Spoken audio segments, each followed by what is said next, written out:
Assalamualaikum warahmatullahi wabarakatuh. Good morning everyone. Welcome to my class. So today we will learn English with me, Miss Ayin. So kemarin mungkin teman-teman masih ingat kita udah belajar tentang part of speech atau bisa kita bilang kelas kata. Sebelum kita mempelajari bagaimana bisa membentuk suatu kalimat, pertama kita harus memahami apa sih itu kata. Yang pengen tahu apa itu kata dan bagaimana dan apa saja kelas-kelasnya, bisa dilihat video yang sebelumnya ya. Nah, hari ini kita akan belajar tentang sentence. Sentence dalam bahasa Indonesia kita sebut kalimat. Nah, kalimat itu apa sih? Nah, kumpulan kata yang minimal terdiri dari satu subjek dan satu predikat, serta memiliki arti yang sempurna. Contohnya ya, yang hanya dua kalimat kalau dalam bahasa Indonesia. Contohnya, saya tidur. Saya subjek, tidur predikat. Sudah memiliki arti yang sempurna. Ketika orang bilang saya tidur, kita sudah paham, oh orang ini sedang tidur.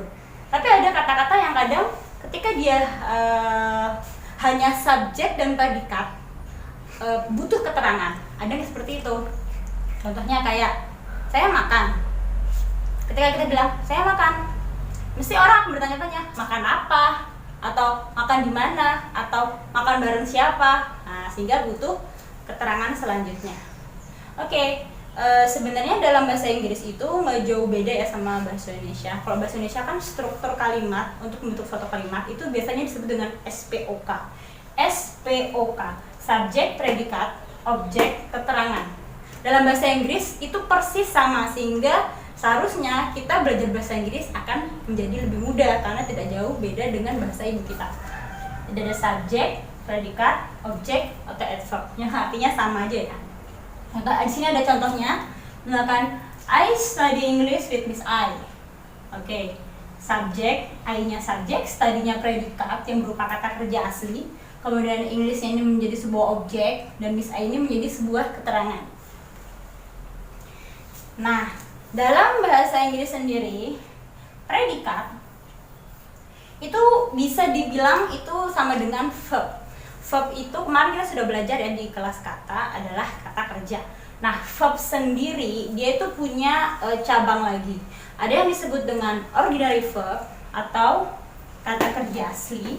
Ada yang disebut dengan auxiliary verb atau disebut kata kerja bantu. Nah, ordinary verb atau kata kerja asli ini adalah memiliki bentuk perubahan kata kerja asli.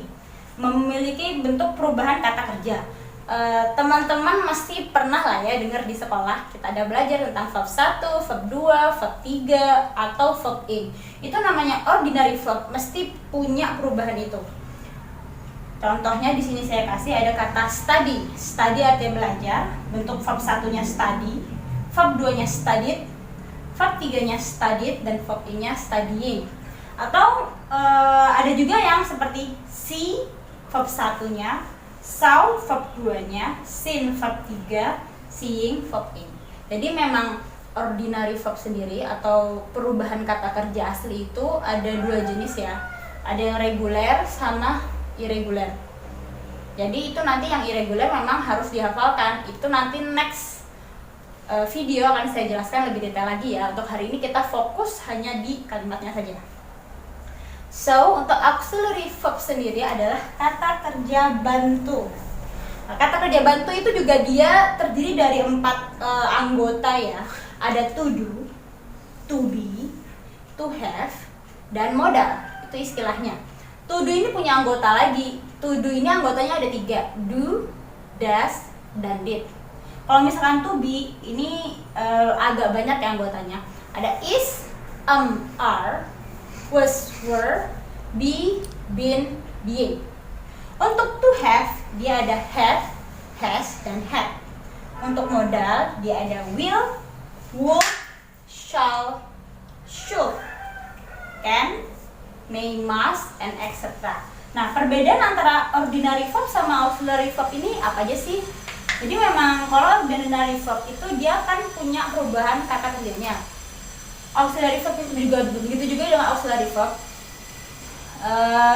Cuman bedanya kalau ordinary verb ini biasanya kalau menurut saya itu memiliki arti yang jelas. Misalnya kayak study, artinya jelas belajar, atau mungkin see, melihat. Kita tahu itu adalah sebuah pekerjaan, kata kerja.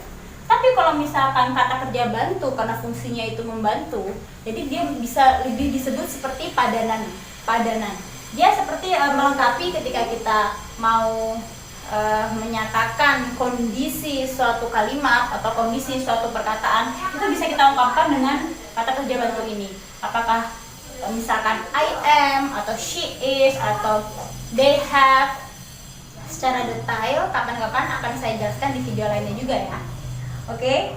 Nah, sekarang teman-teman sudah bisa memahami predikat dalam bahasa Inggris adalah verb, dan verb memiliki dua jenis, yaitu adalah ordinary verb dan auxiliary verb beserta dengan anggota-anggotanya. Nah, setelah itu saya mau menjelaskan bahwasanya ada dua jenis kalimat.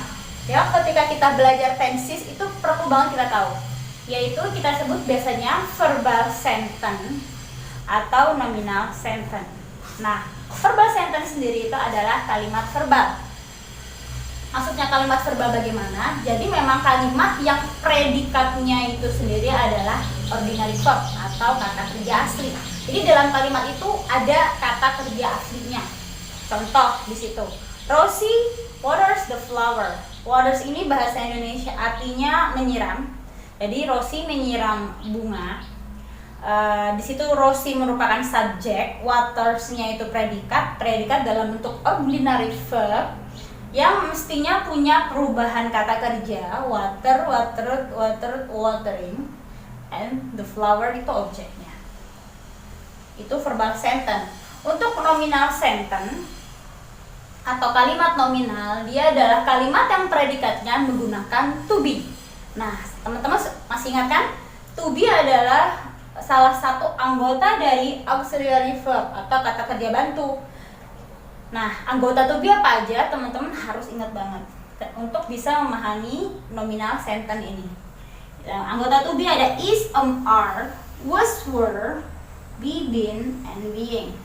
Ketika kamu mendapati ini dalam suatu kalimat, kemudian tidak terdapat kata kerja aslinya, otomatis itu adalah kalimat nominal.